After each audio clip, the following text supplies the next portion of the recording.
Welcome to Sunday School, Matthew 6, verse 8b.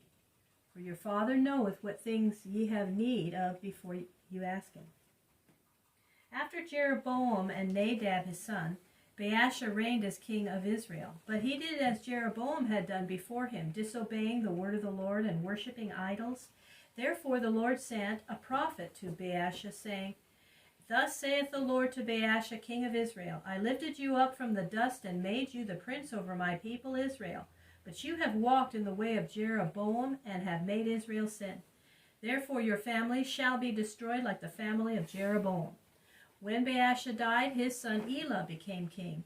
But while he was drinking wine and making himself drunk, his servant Zimri came in and killed him, and killed also all his family and all the children of Baasha, so that no one was left. Zimri tried to make himself king, but his reign was short, only 7 days. Omri, the general of the Israelite army, made war upon him and shut him up in his palace. When Zimri found that he could not escape, he set his palace on fire and was burnt up with it. After this, there was war in Israel between Omri and another man named Tibni, each trying to win the kingdom. But at last Tibni was slain, and Omri became king. Omri was not a good man, for he worshipped idols like the kings before him.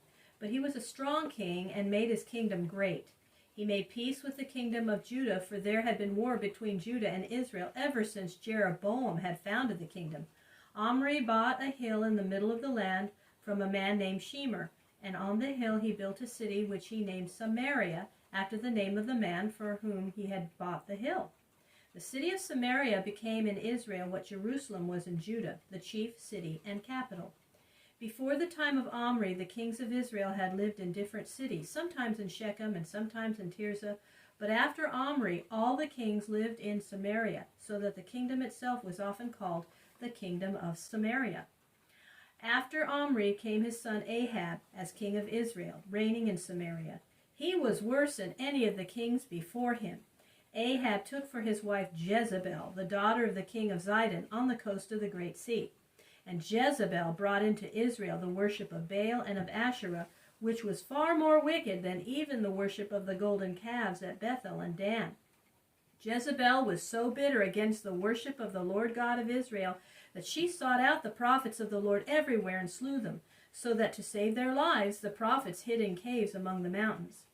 You remember that when Joshua destroyed and burnt the city of Jericho, he spoke a curse in the name of the Lord upon any man who should ever build again the walls of Jericho. In the days of Ahab, king of Israel, 500 years after Joshua, the walls of Jericho were built by a man named Hiel, who came from Bethel, the place of the idol temple. When he laid the foundation of the wall, his oldest son Abiram died. And when he set up the gates of the city, his youngest son Segub died. Thus came to pass the word of the Lord spoken by Joshua. In the reign of King Ahab, a great prophet suddenly rose up, named Elijah. He came from the land of Gilead, beyond the river Jordan, and he lived alone out in the wilderness. His clothing was a mantle of skin, and his hair and beard were long and rough. Without any warning, Elijah came into the presence of King Ahab and said, As the Lord God of Israel lives, before whom I stand, there shall not fall upon the ground any dew or rain until I call for it. And then he went away as suddenly as he had come, at the Lord's command.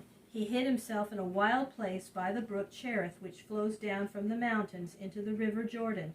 There he drank of the water in the brook, and every day the wild birds and ravens brought him food.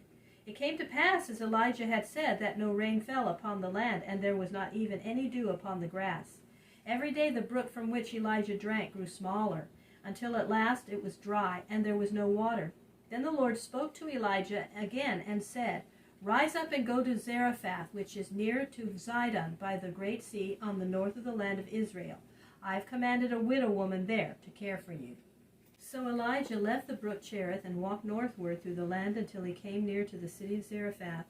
There beside the gate of the city he saw a woman dressed as a widow picking up sticks. Elijah said to her, Will you bring me some water that I may drink? She went to bring him water, and Elijah said again, Bring me also, I pray you, a little piece of bread to eat. And the woman said to Elijah, As sure as the Lord your God lives, I have not in the house even a loaf of bread, but only one handful of meal in the barrel, and a little oil in a bottle. And now I am gathering a few sticks to make a fire, that I may bake it for me and my son. And when we have eaten it, there's nothing left for us but to die." Then the word of the Lord came to Elijah, and he said to the woman, "Fear not, go and do as you have said, but first make me a little cake, and bring it to me, and afterward make you for yourself and for your son. For thus saith the Lord, the God of Israel, the barrel of meal shall not waste, nor the bottle of oil fail, until the day when the Lord sends rain upon the earth." And the widow woman believed Elijah's word. She took from her barrel the meal, and from her bottle the oil, and made a little cake for the prophet, and then found enough left for herself and for her son.